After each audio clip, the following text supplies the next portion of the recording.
3 miles south of Fallon, in the heart of rural northern Nevada, there's a home at the end of a road called Woodland Place. We all have hopes and dreams.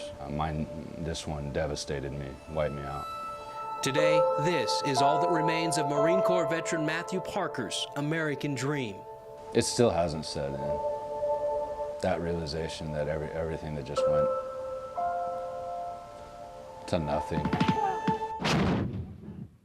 Parker's story begins in 1995 as a 19-year-old Marine enlistee fresh out of high school. Desert Storm had already ended and passed. Wanted to be a part of the best fighting force in the world. Saddam Hussein's military had been decimated, and Allied forces had taken control of key military bases, including installations Hussein invaded in neighboring Kuwait.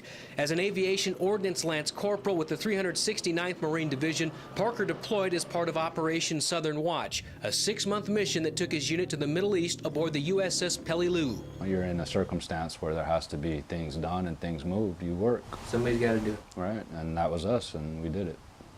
The unit saw little combat and much more of the aftermath left from several years of heavy artillery and strategic bombings, which included securing bunkers and weapons at Ali Al-Salim Air Base in Kuwait after the U.S. bombed and eventually seized control. Despite being in what were classified as peaceful times, Parker says there were numerous occasions where he and 3 other members of his unit were called on to arm Cobra helicopters with special 20mm rounds tipped with depleted uranium, one by one. You just didn't handle depleted uranium ammo stateside. 2,400 rounds, and you're linking every single one.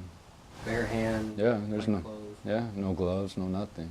Just a pair of coveralls, and coveralls are wrapped down around your waist because you're sweating, and yeah. To better understand the science behind depleted uranium, we headed to the UC Davis Chemistry Department outside Sacramento, headed by Professor Bill Casey.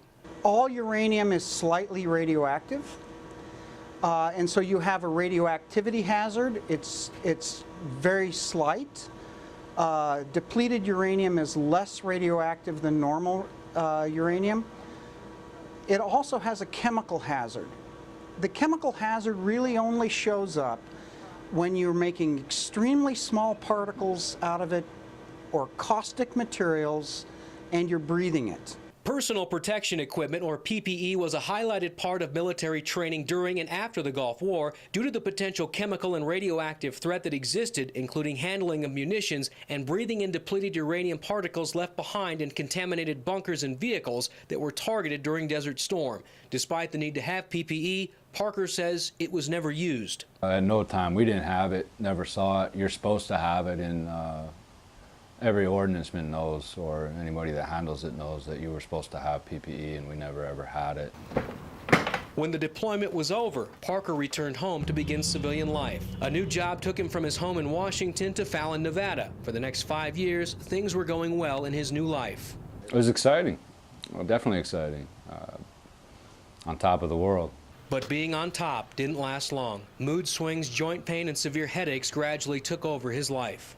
Years of NyQuil, years of alcohol, trying to take alcohol in to get to sleep, to kick that NyQuil to another level. I had the habit of coming down with severe sinus infections, and they were pretty regular.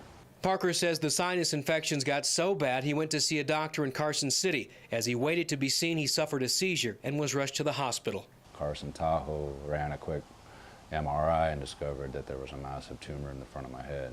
The 5-centimeter tumor was removed, and Parker began the healing process.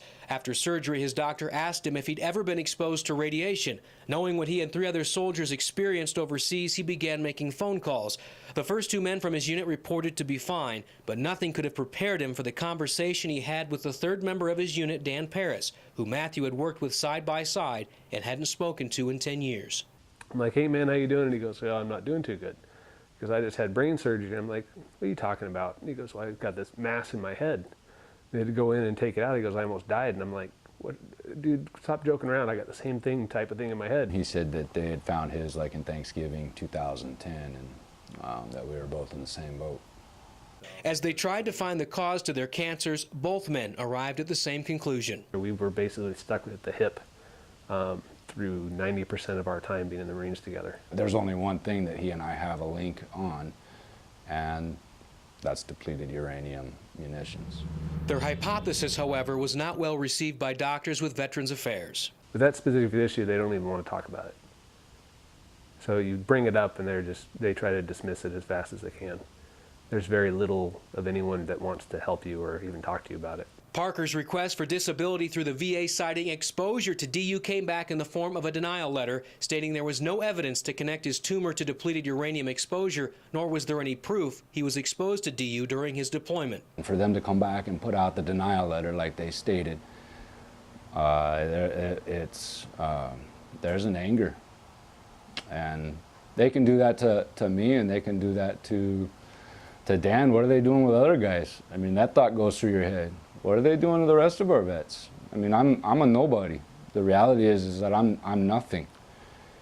And you hear these stories, and then one day you're on the receiving end of it, and it is a tough pill to swallow. This is really typical of the way the Veterans Affairs deals with its injured soldiers. Retired Marine Corps veteran Dr. Alan Levin, who served in Vietnam, has reviewed the men's case and feels there's little doubt behind what caused their tumors. You're at close access to the uranium is emitting alpha, beta, and gamma particles at low levels, which is carcinogenic. So the problem is that it was ridiculous to use depleted uranium in the first place. I asked the Department of Defense specific questions regarding the use of depleted uranium in the Gulf War and the health concerns showing up in soldiers just like Matt Parker and Dan Paris. Their response came in the form of an email link to a web page that discusses the military's use of DU and concludes stating there is no evidence that uranium or depleted uranium causes cancer in humans. I again asked them to answer our specific questions and have not heard back. Both Paris and Parker were not surprised. The evidence is, it's there. It's a huge possibility that, it's at least worth looking at, and no one seems to want to look at it. Why would you be required to wear something that's going to protect you from radiation or damaging radioactive material if there's nothing there? And then when you don't have it, and the end consequence is that your life is shattered because you wake up one morning with a massive tumor in your head and your buddy has a similar situation. Now everyone wants to go, well, the science just isn't there. Well, that doesn't work. That's not even a feasible answer.